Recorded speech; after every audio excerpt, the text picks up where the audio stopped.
नमस्कार, न्यूज 69 में आपका स्वागत है। मैं हूं आपके साथ अंकिता। चलिए बढ़ते मुख्य खबर की ओर। भोपाल में भारत पाकिस्तान संघर्ष पर अपनी राय व्यक्त करते हुए अभिनेत्री विद्या मालवड़ी ने कहा कि उन्हें भारत के कार्यों और अतीत में उठाए गए कदमों पर बहुत गर्व है। उन्होंने स्पष्ट रूप से कहा कि भारत एक हमलावर राष्ट्र नहीं है बल्कि एक रक्षक है जो हमेशा अपनी सीमाओं और नागरिकों की सुरक्षा के लिए तत्पर रहा है। मालवड़ी ने जोर देकर कहा कि भारत में अतीत में भी आक्रामक कार्रवाई का बचाव किया है और दुनिया को ये संदेश दिया कि यदि कोई भी देश भारतीय नागरिकों पर इस तरह से हमला करेगा तो उसे करारा जवाब मिलेगा। उन्होंने कहा कि भारत हमेशा अपने लिए खड़ा रहेगा और अपनी संप्रभुता की रक्षा करेगा। अभिनेत्री ने भारतीय सेना और उन सभी सुरक्षा बलों के प्रति गहरा सम्मान व्यक्त किया जो अपनी जान जोखिम में डालकर देश की रक्षा करते हैं। उन्होंने उनके साहस, बलिदान और समर्पण को सलाम किया। मालवड़ी ने कहा कि इन वीर जवानों की वजह से ही देश सुरक्षित महसूस करता है और शांति से अपना जीवन जी पाता है। मुझे लगता है I am extremely proud of what India is doing and has done.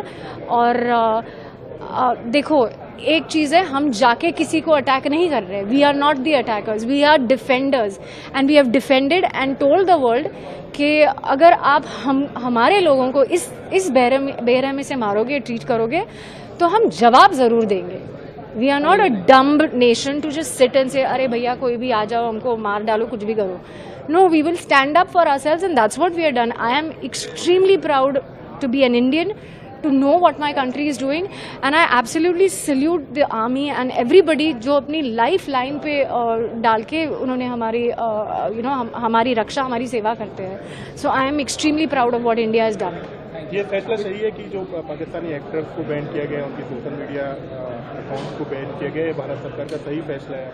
देखो, मुझे लगता है कि अगर अपने देश का कोई if there is an element in another country जो मेरे देश को हानि पहुंचा रहा है, हमारा लोगों को हानि पहुंचा रहा है, तो obviously I will go and ban everything. No, it's not right. Pakistani लोग बुरे नहीं हैं, लेकिन जो हमारी तरफ आ रहा है वो अच्छा नहीं था। So then it is the right decision is what I. फिलहाल इस खबर में इतना ही। आप बने रहिए न्यूज 69 के साथ। नमस्कार।